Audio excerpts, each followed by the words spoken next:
여러분 이번 주 성경 일독 범위는 로마서입니다. 다들 성경 열심히 읽고 계시죠?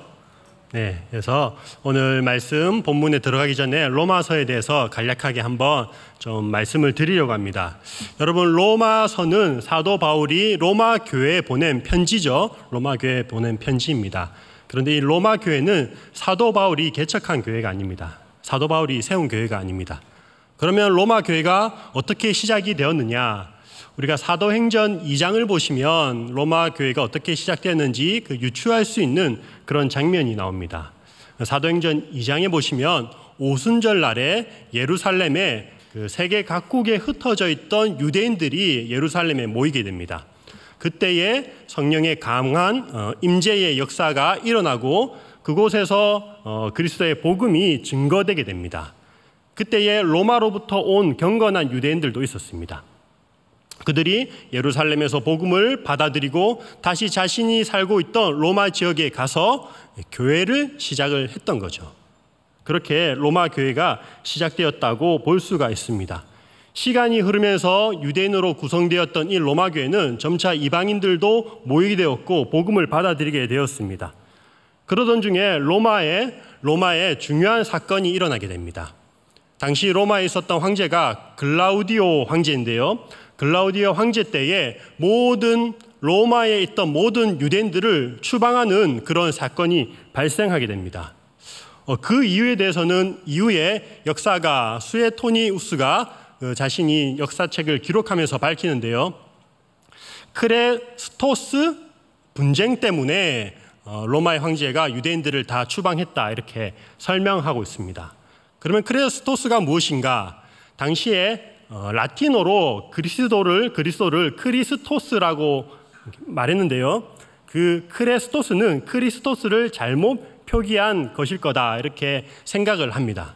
그러니까 크리스토스 분쟁이란 로마에 살고 있던 그리스도를 메시아로 믿고 있던 그 유대인들과 그렇지 않은 유대인들, 예수님을 그리스도로 메시아로 믿지 않는 그 유대인들 사이에 분쟁이 있었고 그로 인해서 글라우디오 황제가 로마에 있던 모든 유대인들을 추방을 했다는 것이죠.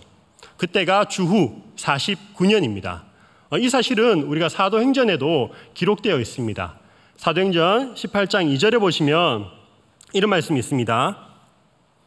아굴라라 하는 본도에서 난 유대인 한 사람을 만나니 글라우디오가 모든 유대인을 명하여 로마에서 떠나라 한 고로 그가 그 안에 브리스길라와 함께 이달리아로부터 새로 온지라 바울이 그들에게 가매. 여기 보시면 여러분이 잘 아시는 브리스길라와 아굴라 이 부부가 글라우디오 황제의 그 명령에 따라서 로마를 떠나게 되었고 고린도에서 사도 바울을 만나게 된 거죠.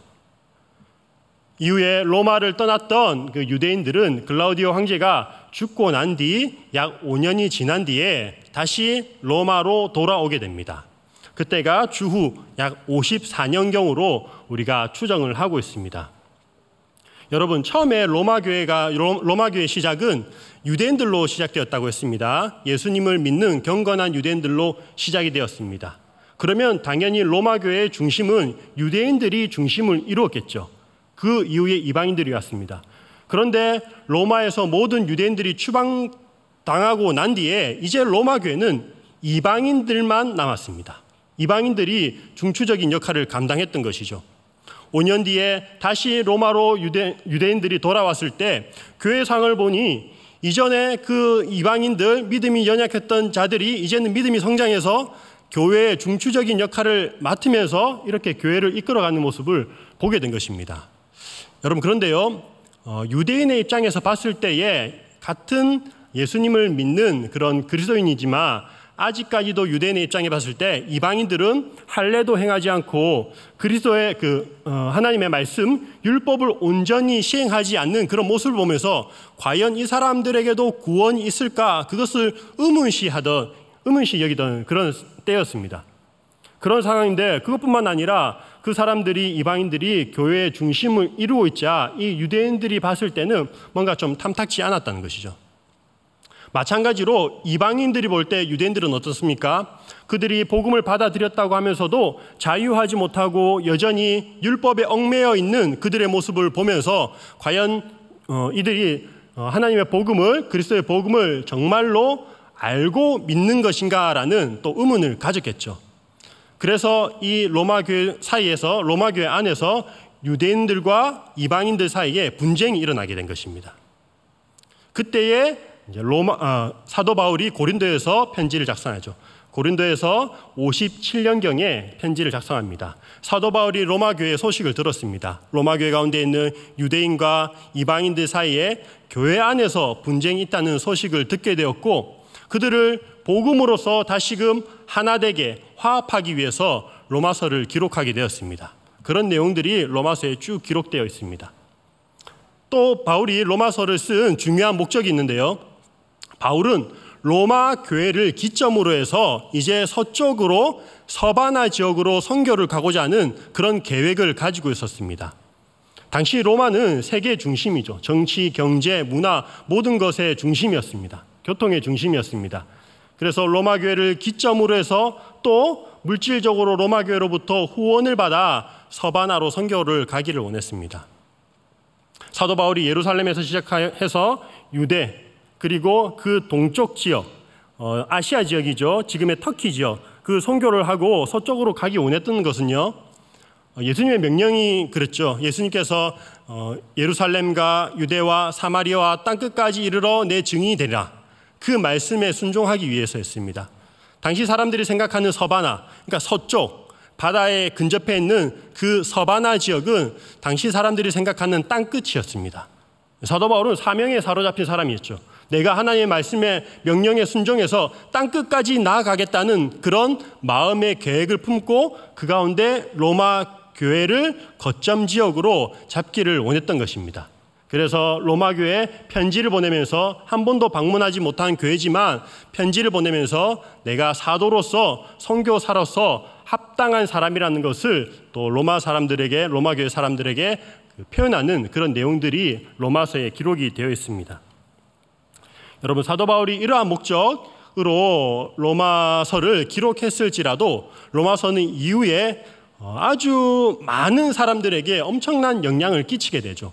복음의 정수, 그 복음을 가장 논리적이고 치밀하게 기록한 성경이 로마서라고 할 수 있습니다. 많은 그리스도인들이 사랑하는 책이 이 로마서이죠.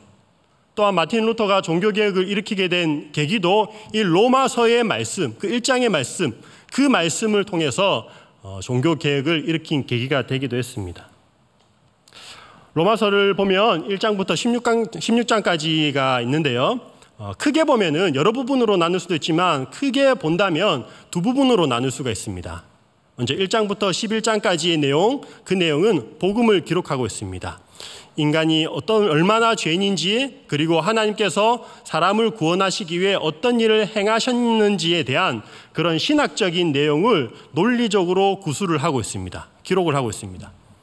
그리고 12장부터 16장까지는 그렇다면 이제 구원받은 자로서 어떻게 살아야 하는지 신앙의 규범들을 구체적으로 기록을 하고 있습니다.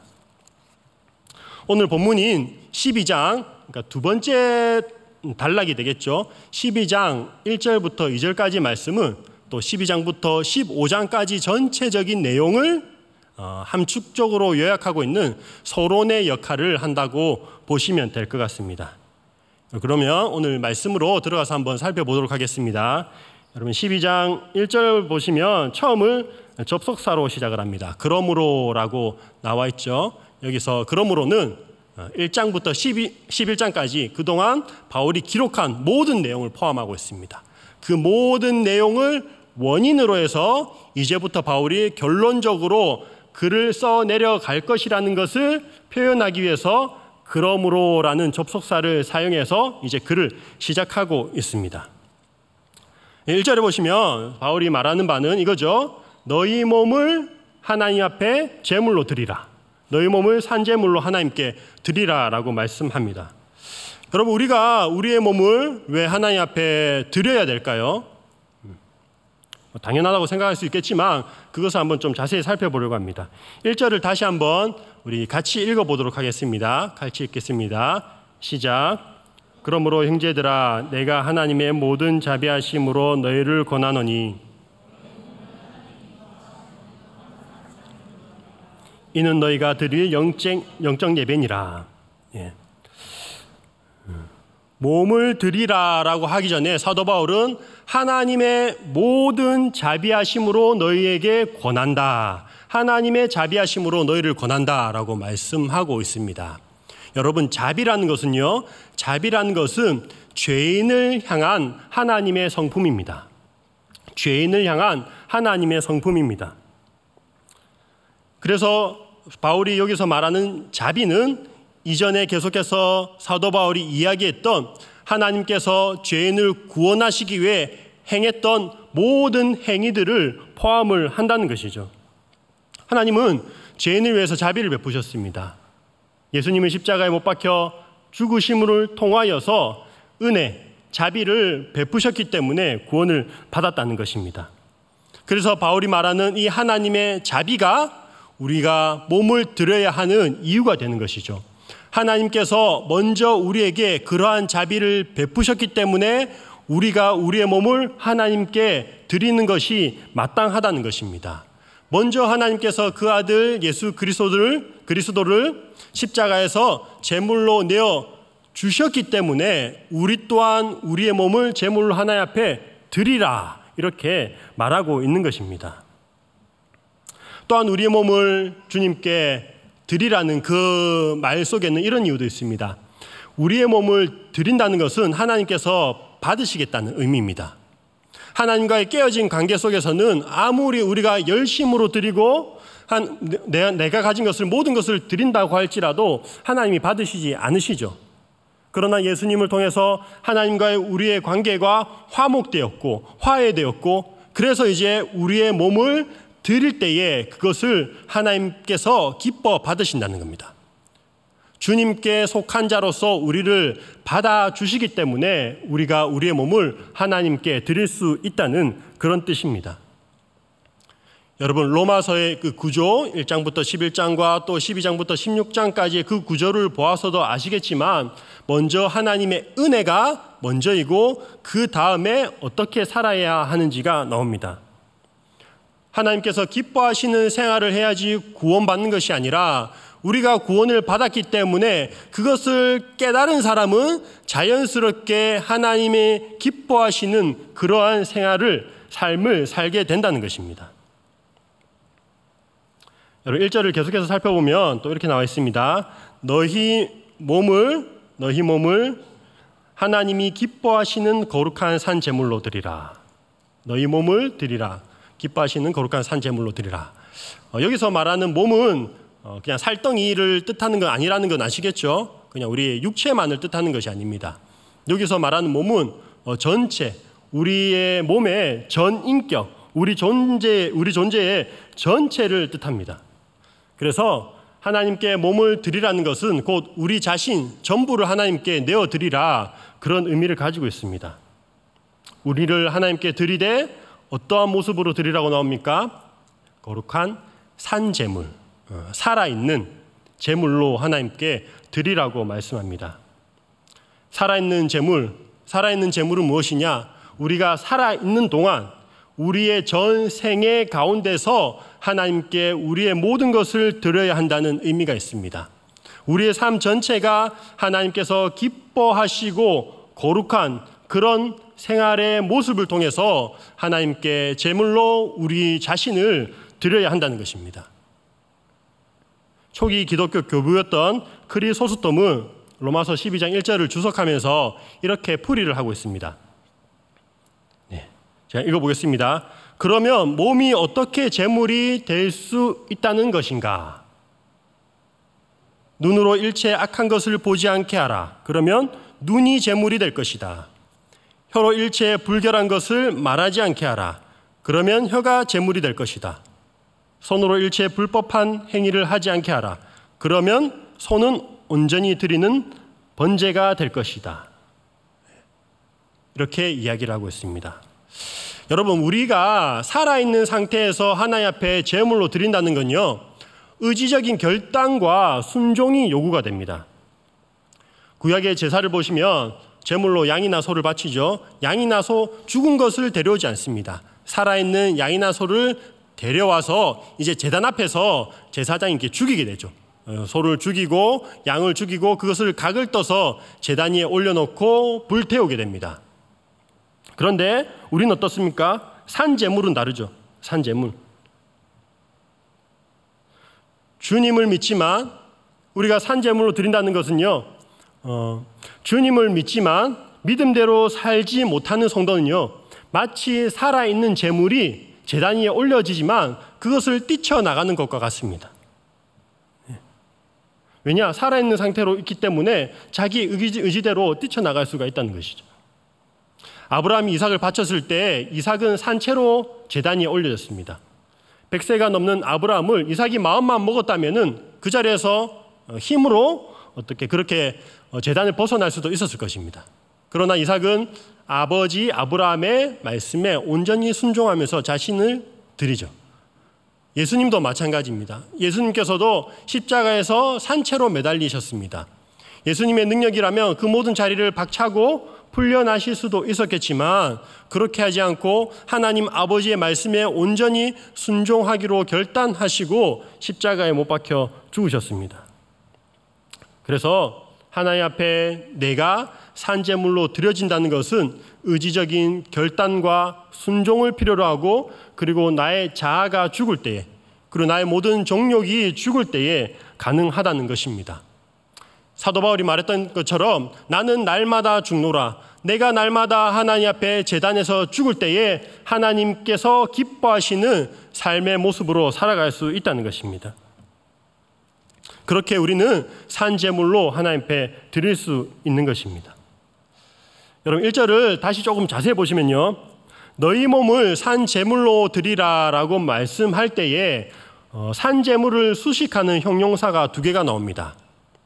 첫 번째는 하나님이 기뻐하시는 산제물, 그리고 두 번째는 무엇입니까? 거룩한 산제물, 이렇게 표현을 하고 있습니다. 하나님이 기뻐하시는 산제물, 또 거룩한 산제물.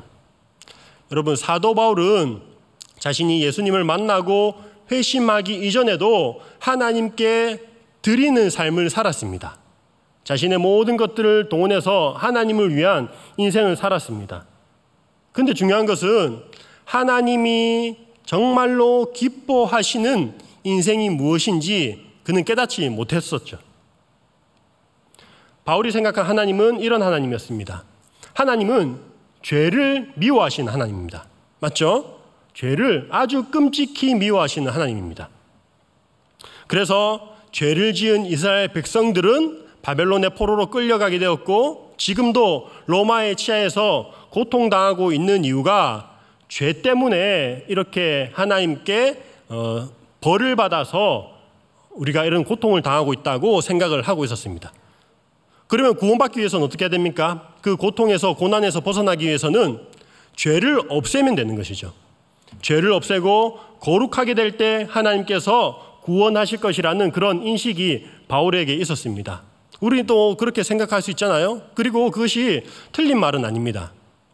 그래서 바울이 죄를 없애기 위해서 죄인들을 처단하죠. 죄를 없애는 방법은 그 죄를 지은 사람을 처단하는 것입니다.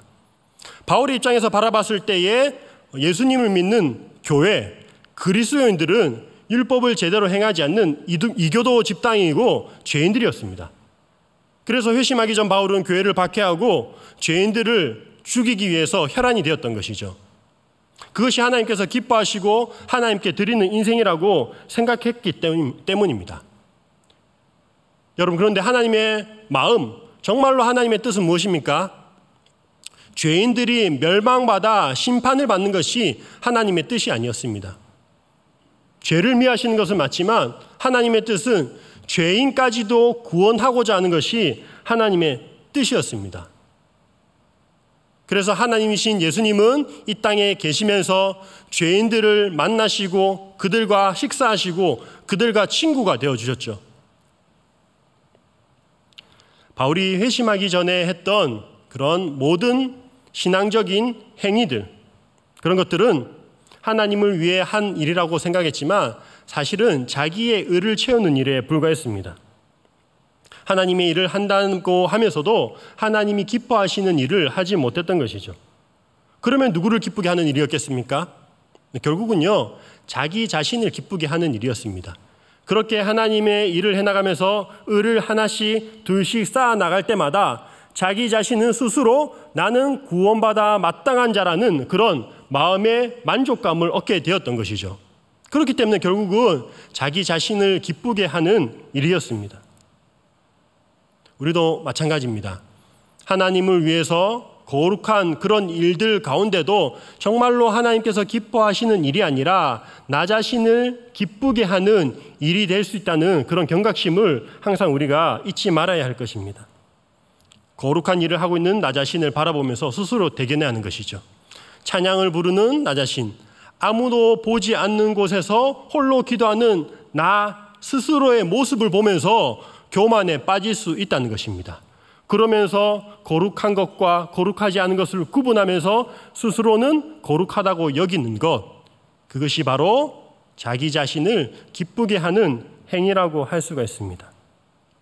교회 안에서 의를 행한다고 하면서 다른 사람을 힘들게 하고 마음의 상처를 주는 것, 무엇이 하나님께서 기뻐하시는지 한 번 더 생각을 해봐야 할 것입니다. 우리는 언제나 나의 입장이 아니라 내 중심이 아니라 나 중심이 아니라 하나님 중심에서 어떤 일이 기뻐한 일인지 우리가 분별할 수 있어야 되겠습니다. 1절을 계속해서 보시면요, 사도 바울이 산 제물로 드리라, 너희의 몸을 산 제물로 드리라 라고 말씀하면서 이것이 무엇이라고 말씀하고 있습니까? 이렇게 너희 몸을 산 제물로 드리는 것이 예배다, 영적 예배다, 이렇게 이야기를 하고 있습니다. 영적 예배다, 영적 예배라고 하면 영적이다라는 말을 들으면 뭔가 좀 신실하고 뭔가 어떤 그런 느낌이 드는데, 사실은 이 영적이라는 단어는요, 헬라어로 로기코스라는 단어인데 합리적인, 합당한 이런 뜻을 가지고 있습니다. 너희 몸을 산 제물로 드리라, 이는 너희가 드릴 합리적인 예배이다, 합당한 예배이다, 그런 뜻이 있는 것입니다.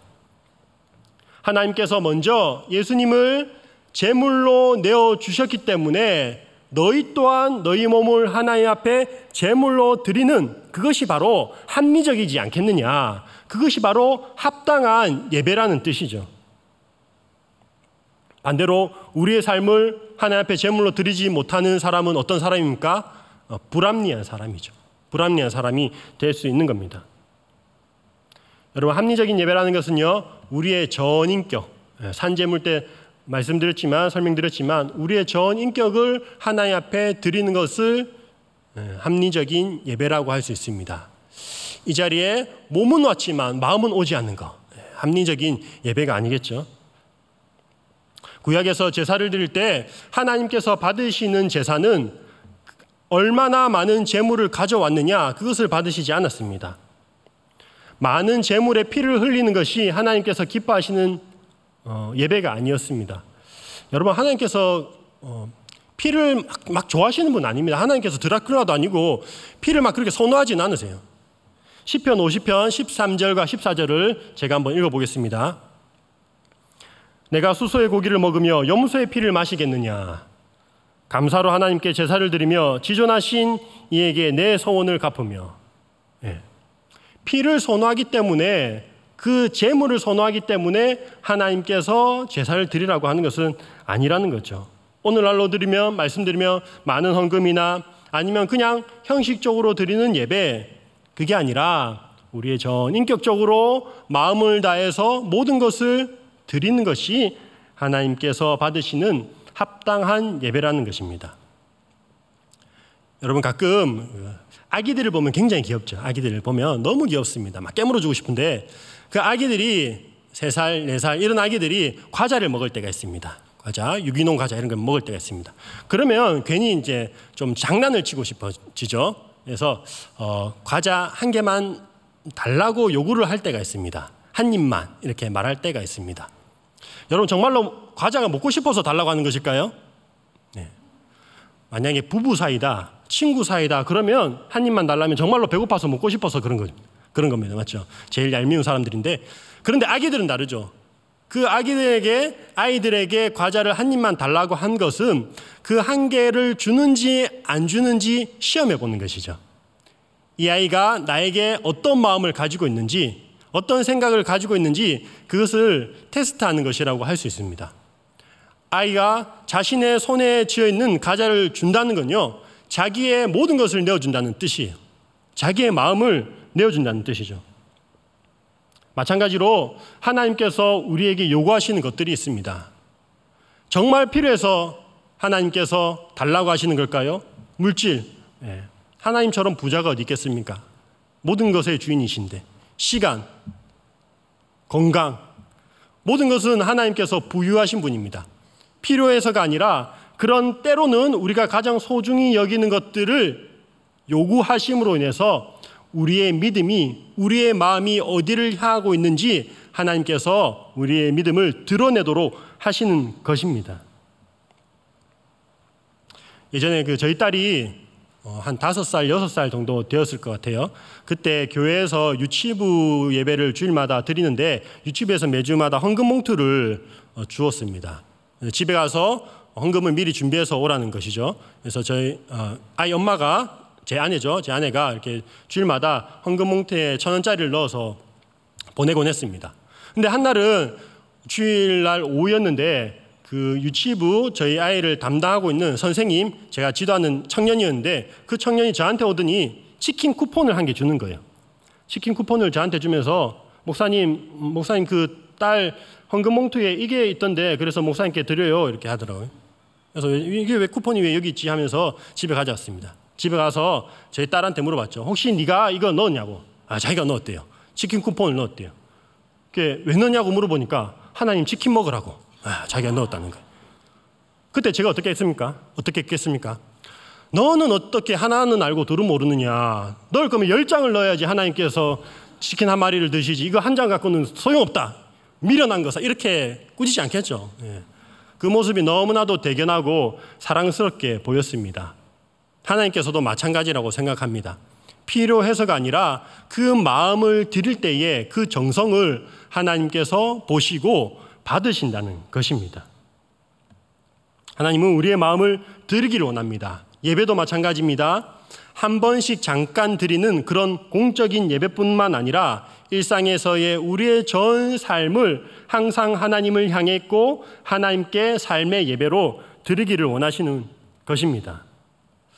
여러분, 그런데 우리는 가끔 이 예배와 일상을 분리하고 또 예배 가운데서도, 주일 예배 가운데서도 내가 그냥 한번 예배에 참석했다, 드렸다, 그것에 만족하는 경우들이 종종 있는 것 같습니다. 코로나 이후에 온라인으로 예배를 드리면서 그런 부분들이 조금 더 많아진 것 같습니다.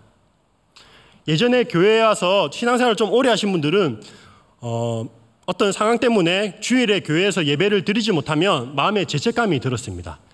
그리고 좀 두려운 생각이 들기도 하죠. 이러다가 내가 벼락 맞는 것은 아닌가, 혹시 교통사고라도 나는 것은 아닌가 라는 두렵고 떨리는 마음으로 하나님 앞에 또 회개하면서 기도하기도 했습니다. 그런데 요즘 어떻습니까?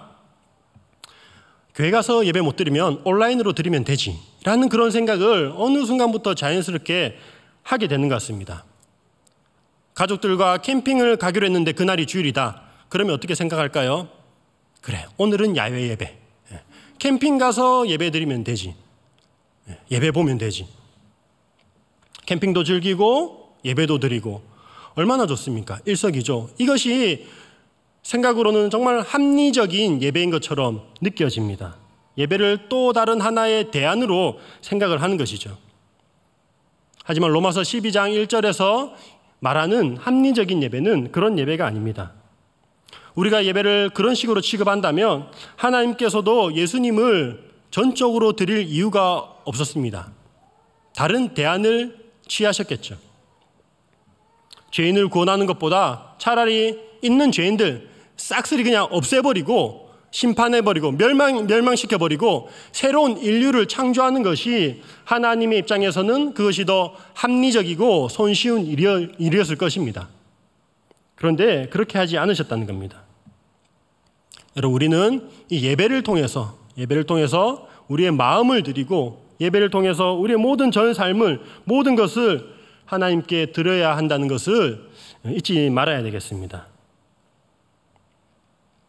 그렇다면 이제 예배자로서 삶을 살아가기 위해서, 예배자로서, 영적 예배자로서 삶을 살아가기 위해서 어떻게 해야 되는지 그것을 1절에 이어서 2절에 설명하고 있습니다. 우리 2절을 같이 한번 읽어보겠습니다. 시작.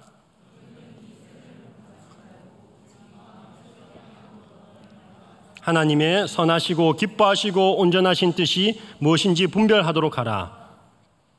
2절을 띄워주시고요. 2절에 보시면 우리 한글 성경에서는 3가지 명령으로 기록되어 있습니다. 어떻게 살아야 하느냐? 3가지. 첫 번째는 무엇일까요? 이 세대를 본받지 말라. 그리고 두 번째는 마음을 새롭게 함으로 변화를 받아라. 세 번째는 무엇이겠습니까? 하나님의 선하시고 기뻐하시고 온전하신 뜻이 무엇인지 분별하도록 하라. 이렇게 3가지 명령문으로 이해를 할 수가 있습니다. 그런데 헬라어 성경과 영어 성경을 보면 사실은 명령이 3가지가 아니라 2가지로 이루어졌다는 것을 우리가 알 수 있습니다. 처음 2가지는 똑같습니다. 본받지 말라, 마음을 새롭게 함으로 변화를 받으라. 이것은 명령문으로 기록되어 있습니다. 그런데 세 번째는 무엇이냐? 세 번째는 없고 그 뒤에 나오는 하나님의 선하시고 기뻐하시고 온전하신 뜻이 무엇인지 분별하도록 하라. 이것은 앞에 2가지 명령을 따랐을 때에 나오는 결과라고 할 수 있습니다. 그러니까 다시 설명하면 이런 거죠. 너희는 이 세대를 본받지 말고 오직 마음을 새롭게 함으로 변화를 받아라. 그러면 너희가 하나님께서 기뻐하시고 선하시고 기뻐하시고 온전하신 뜻이 무엇인지 분별하게 될 것이다. 이런 인과관계에 있는 문장이 마지막 3번째의 문장이라고 할 수 있습니다. 2절을 좀 생각해 보면요. 먼저 생각해 볼 것은 마음을 새롭게 하라. 마음을 새롭게 하라는 건 마음을 새롭게 함으로 변화를 받으라. 이 명령인데요. 이 마음을 새롭게 함으로 변화를 받으라라는 것은 명령문이지만 동시에 수동문으로 쓰여져 있습니다. 그것은 무엇이냐? 내가 마음을 새롭게 먹기 위해서 아침마다 동기부여하는 그런 유튜브 영상들을 보고 마음을 스스로 다스리고 마음을 다잡고 그렇게 한다고 해서 우리의 마음이 새롭게 되는 것은 아니라는 것이죠. 스스로 결단한다는 의미가 아닙니다. 마음을 새롭게 한다는 것은 성령님께서 우리 안에 역사하셔야지만 가능한 일입니다. 마음을 새롭게 함으로 변화를 받으라고 했죠. 그러면 이 변화도 마찬가지죠. 스스로 3단 로봇 변신하듯이 변신하는 것이 아닙니다. 변화를 받으라는 것은 이 변화를 받으라 할 때 이 변화는요. 마가복음 9장에서도 동일한 단어가 쓰여 있는데 예수님께서 높은 산에 제자들과 올라가셔서 변형되었을 때에 동일한 단어가 쓰여졌습니다. 마가복음 9장 2절을 제가 읽어보겠습니다. 엿새 후에 예수께서 베드로와 야고보와 요한을 데리시고 따로 높은 산에 올라가셨더니 그들 앞에서 변형되사, 여기서 변형이라는 단어가 로마서 12장 2절에 나오는 변화라는 단어와 동일한 단어입니다. 베드로와 야고보와 요한을 데리고 예수님께서 산에 올라가셨을 때에 예수님의 옷이 휘어지고 하나님의 영광의 빛이 드러나게 되었습니다. 하나님으로서의 영광이 예수님에게서 나타나게 된 것이죠. 이 사건은 장차 예수님께서 부활의 몸을 입으시고 완전한 하나님의 영광을 드러낼 것을 앞서 미리 보여주는 사건이라고 할 수 있습니다. 즉 무엇이냐? 바울이 말하는 변화는 그냥 외적인 변화가 아니라 그 내면의 근본적인 부활의 신앙을 갖는 자들이 갖게 되는 변화를 뜻한다는 것이죠. 부활의 주님을 만난 자들은 하나님의 영광의 빛을 드러내게 될 것입니다. 우리가 어둠 가운데 있을 때 동그란 것이 있다면 이것이 사과인지 배인지 구분할 수 없습니다. 이것이 무슨 색깔인지 구분할 수 없습니다. 칠흑 같은 어둠 속에 있을 때는 분별할 수가 없습니다. 마찬가지로 하나님의 뜻이 무엇인지 분별하기 위해서는 변화를 받아 하나님의 영광의 빛이 우리 안에 비출 때에만 가능하다는 것이죠. 그래서 우리가 말씀을 읽을 때도 성령의 조명하심으로 비춰주실 때에 그 말씀이 깨달아지고 하나님의 뜻을 분별할 수 있게 된다는 것입니다. 또 하나님의 뜻을 분별할 수 있는 두 번째 방법은 뭐죠? 이 세대를 본받지 말라는 것입니다. 이 세대를 본받지 말라. 이 세대를 본받지 말라. 이 세대라는 것은 이렇게 말씀할 수가 있겠습니다. 하나님을 믿지 않는 자들이 하나님을 배제한 채 살아가는 그런 모습들, 하나님을 믿지 않는 자들이 하나님이 없다고 생각하고 하나님을 배제한 채 살아가는 그런 모습들을 이 세대로 표현을 하고 있습니다. 이런 자들에 대해 하나님께서는 어떻게 하십니까? 이런 자들을 굳이 애써서 하나님께서 심판하지 않으십니다. 하나님은 이들을 그냥 내버려 둔다고 하셨습니다.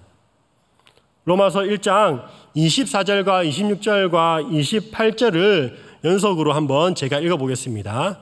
24절에 보면 이렇게 나오죠. 그러므로 하나님께서 그들의 마음의 정욕대로 더러움에 내버려 두사 그들의 몸을 서로 욕되게 하게 하셨으니. 26절도 볼까요? 이 때문에 하나님께서 그들을 부끄러운 욕심에 내버려 두셨으니 곧 그들의 여자들도 순리대로 쓸 것을 바꾸어 영리로 쓰며. 28절도 보겠습니다. 또한 그들의 마음에 하나님 두기를 싫어하며 그러면 그렇게 살아라. 하나님께서 그들을 그 상실한 마음대로 내버려 두사 합당하지 못한 일을 하게 하셨으니. 하나님은요, 하나님이 싫어하는 자들을, 없다고 하는 자들을 그냥 내버려 두십니다. 굳이 심판할 필요가 없습니다. 왜냐하면 죄를 향해 달려가는 그 인간의 본성은 결국 그 죄로 인해서 자멸할 것이 뻔하기 때문입니다. 우리가 법과 통제가 없는 사회를 한번 생각해 보시기 바랍니다. 아무런 통제가 이루어지지 않는 사회는 유토피아가 아니라 그것이 곧 지옥과 같은 모습이 될 것입니다. 여러분, 우리가 이 세대를 본받는 건 너무나도 자연스러운 일입니다. 내가 무언가 노력하지 않더라도 내 욕심과 내 정욕대로 사는 것은 너무 자연스러운 일입니다. 그 죄된 본성이 우리를 그쪽으로 이끌어가고 있기 때문입니다. 바울이 살던 그 로마 시대, 그 세대와 지금 현대 시대, 지금 세대는 다른 세대이지만 그 근본은 똑같습니다. 내가 중심이 되려고 하고 내가 하고 싶은 대로 살아가려고 하는 모습, 내가 주인이 되려고 하는 모습, 그것이 예나 지금이나 이 세상의 모습이라고 할 수 있습니다. 이 세대를 본받지 않기 위해서는 어떻게 해야 되겠습니까? 이 세대를 본받지 않기 위해서는 통제가 필요하죠. 하나님의 인도하심, 하나님의 통제 아래 우리를 둘 때에 이 세대를 본받지 않을 수 있습니다. 곧 하나님의 말씀이 중심이 되어 우리의 삶을 이끌어 가도록 해야 한다는 것입니다. 세상의 가치와 그 삶의 방식대로 따라가다 보면 하나님의 뜻이 흐려집니다.